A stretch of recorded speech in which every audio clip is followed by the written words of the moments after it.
Okay. Hey. Settle in. We're going to finish the notes today. This is like the fastest unit ever. Yes. So, couple things. Mitosis and meiosis, right? Mitosis is used for two main things. What is one of the things that mitosis is used for? And cell division is used for what? Healing. Okay, so body cells could use it to heal, repair, for growth. Thank you. Right? There's a small group of organisms that also use mitosis for something kind of specific.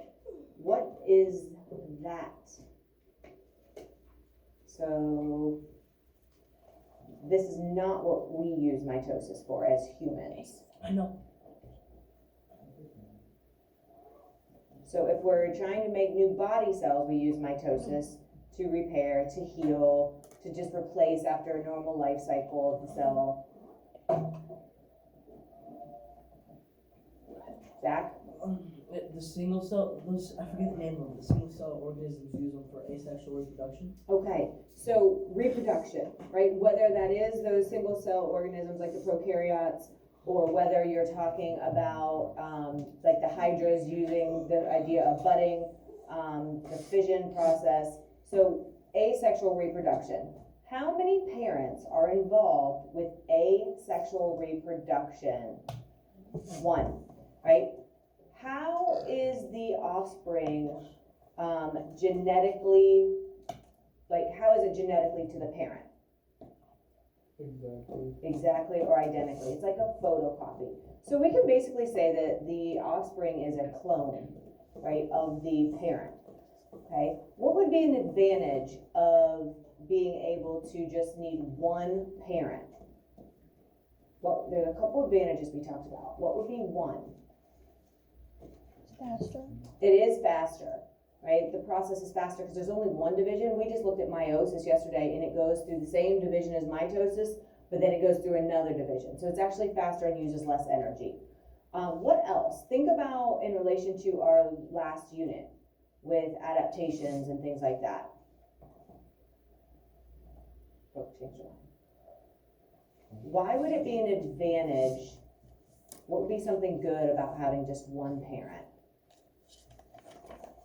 They both can't take you off next. What do you think?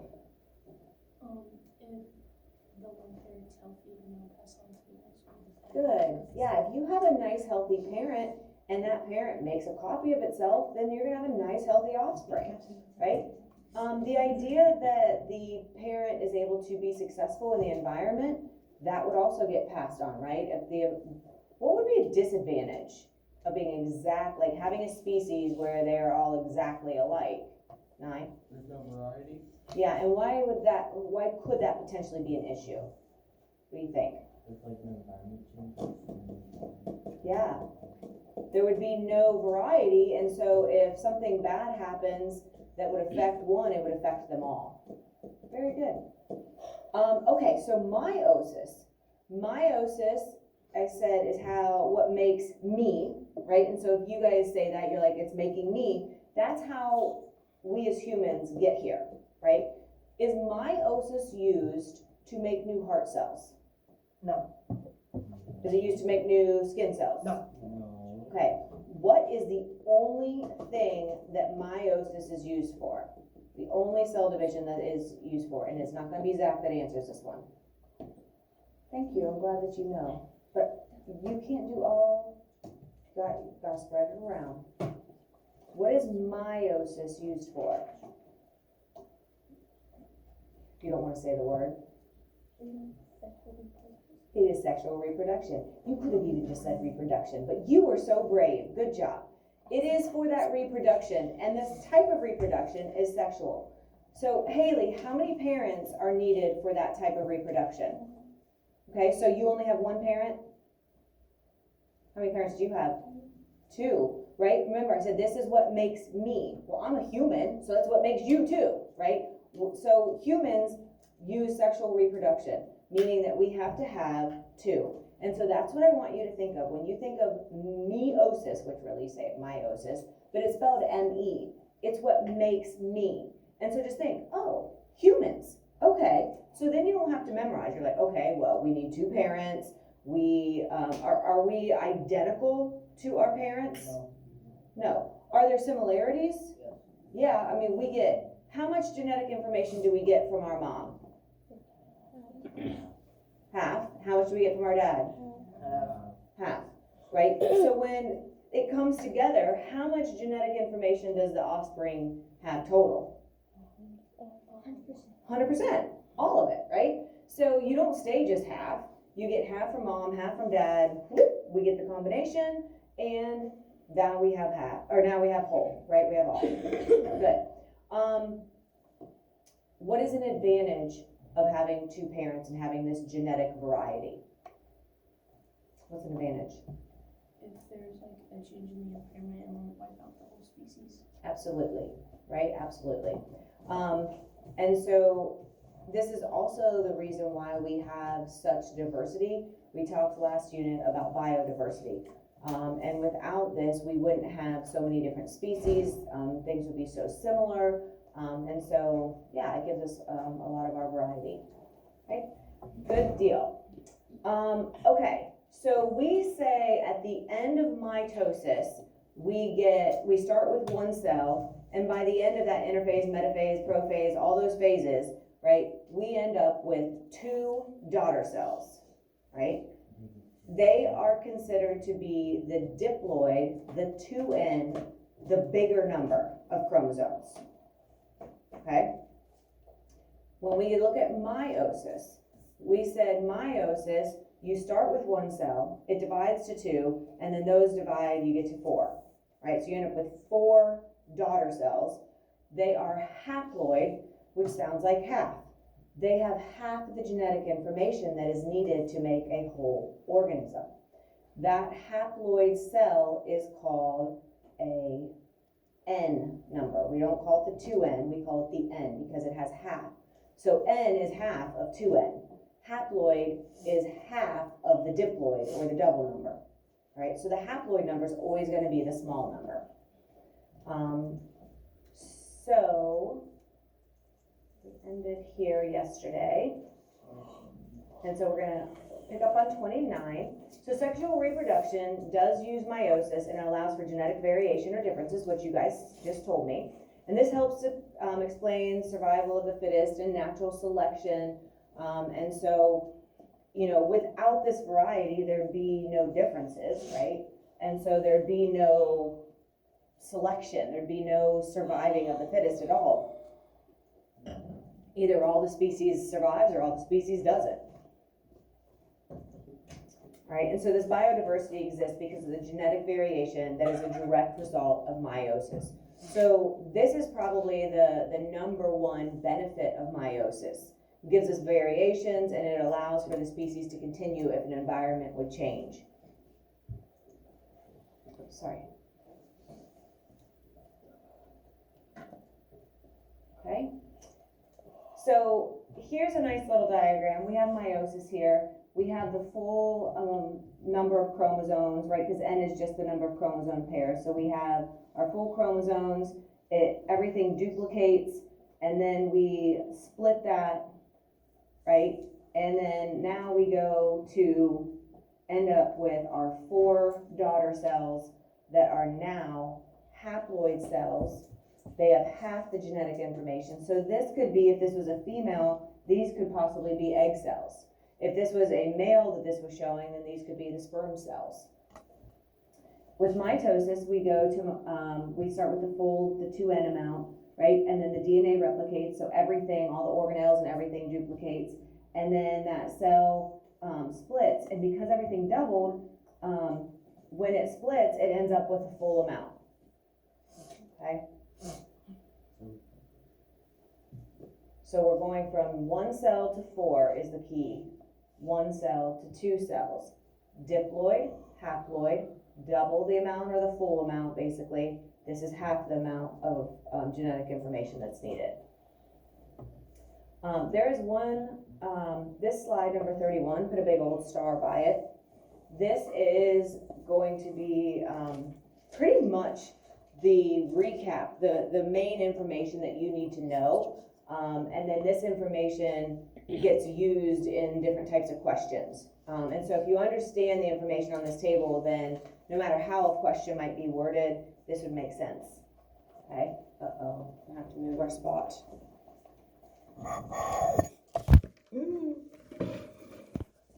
Shelby, you're back. There we go. Okay. So your options are going to be sexual or asexual. All right, so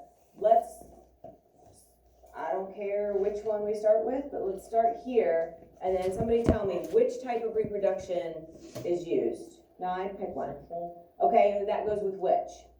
Meiosis? Good, okay, and I can't remember which one clicks first. Okay, so that's gonna be our sexual, and then mitosis will be asexual. A means without, okay, so, or non, okay?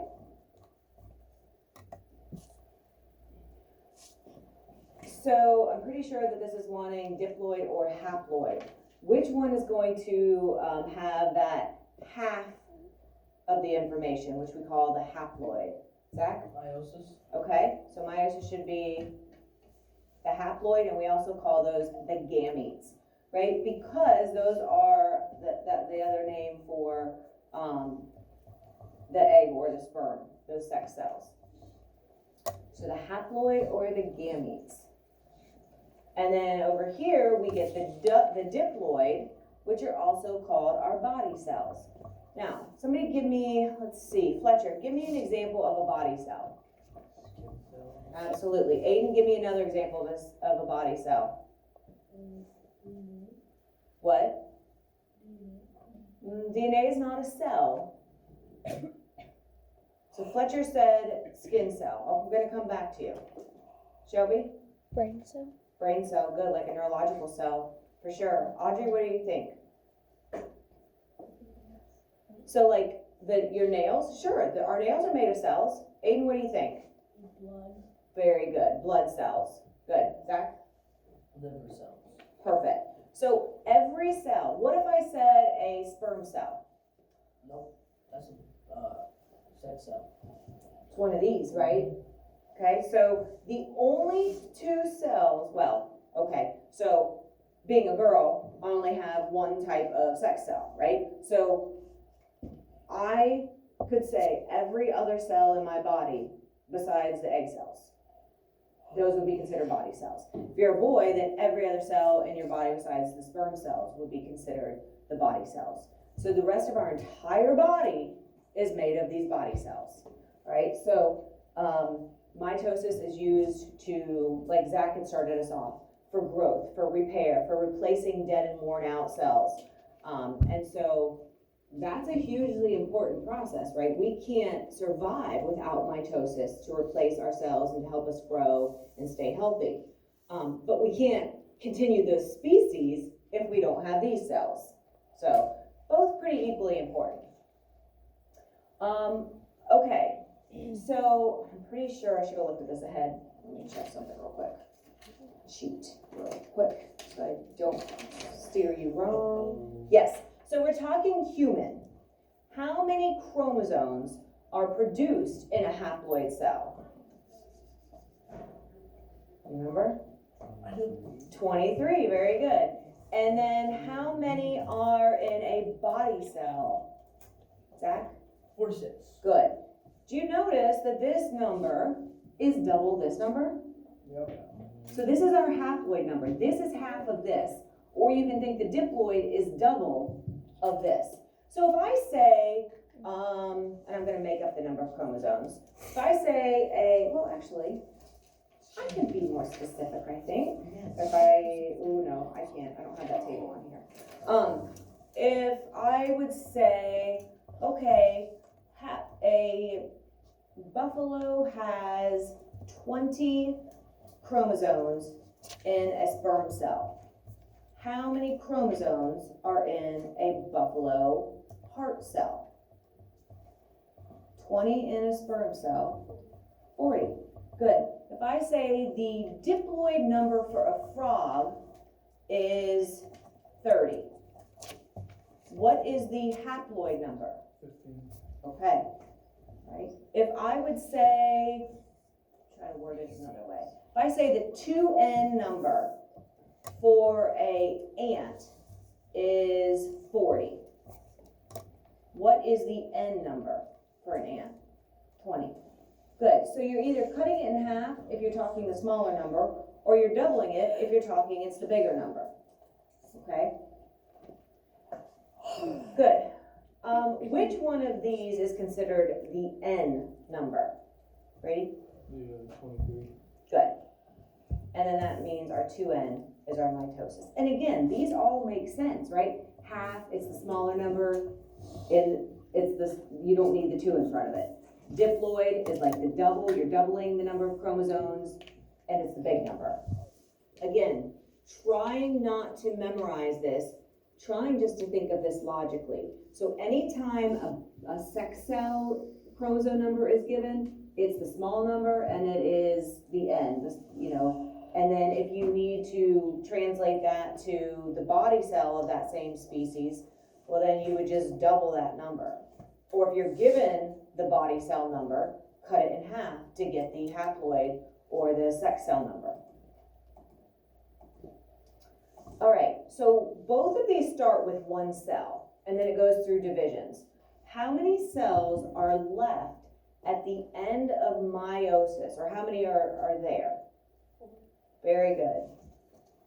And then how many are left at the end of mitosis? Claire, what do you think?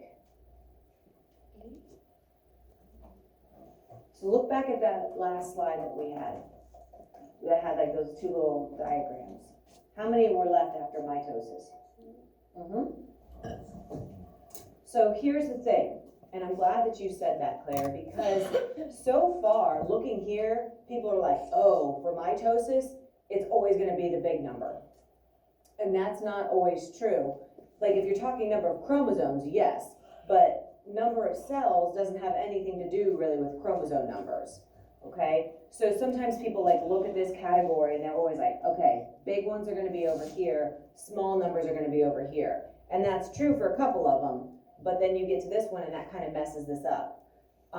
Same thing here. How many parents, Aiden, are needed for sexual reproduction? Very good. And how many parents are needed, let's see, I heard from everybody. Haley, how many parents are needed if the offspring is going to be a clone? Very good. So again, these two numbers compared to these are smaller. So 2 of them are big, 2 of them are smaller. So you can't just go through and be like, okay, mitosis is always the big stuff. Now that's true if you're thinking chromosome number, but that messes it up if you think this. So again, trying to find, and it'd be nice if it was that way, then it'd always be easy. You'd be like, sweet, I know that these are always gonna be the big numbers. That is not the case here. So you can't think that way or you'll be half right. Like these will be the big ones, but then you'd be wrong on these, okay? Oops. Okay, so we're talking the genetics of the offspring. Is it going to be similar or is it going to be identical? Those are basically your options. So, Anna, what do you think? For an organism that uses meiosis or sexual reproduction, is it going to be identical or similar to the parents? Very good. Because you're not an exact clone of your mom or dad, right? Like that's, and how would you do that? Like, is it just of your mom? Is it just of your dad? Like, that doesn't even make sense. Like, how can you have a clone if you have 2 parents? Okay, so it's gonna be genetically similar. And then we call the mitosis offspring genetically identical. This is an important table. This information is gonna be used, like, and I'm gonna show you a bunch of different test questions, like from old state tests and how this information gets used. I haven't decided if I'm gonna do that right now or wait until next unit, because a lot of what we do in genetics kind of comes back to this a little bit, and so sometimes they mix the two types of information together. And so sometimes it's easier just to wait to show you the practice questions until we get to genetics. But we'll take a look. So we have a bunch of really cool things to talk about after the test, and I have, these are things that have come up over the years, and so I just keep adding things to this slide, and so this is a slide that we'll come back to. There's nothing that you need to have in there for your notes. So what we're gonna do is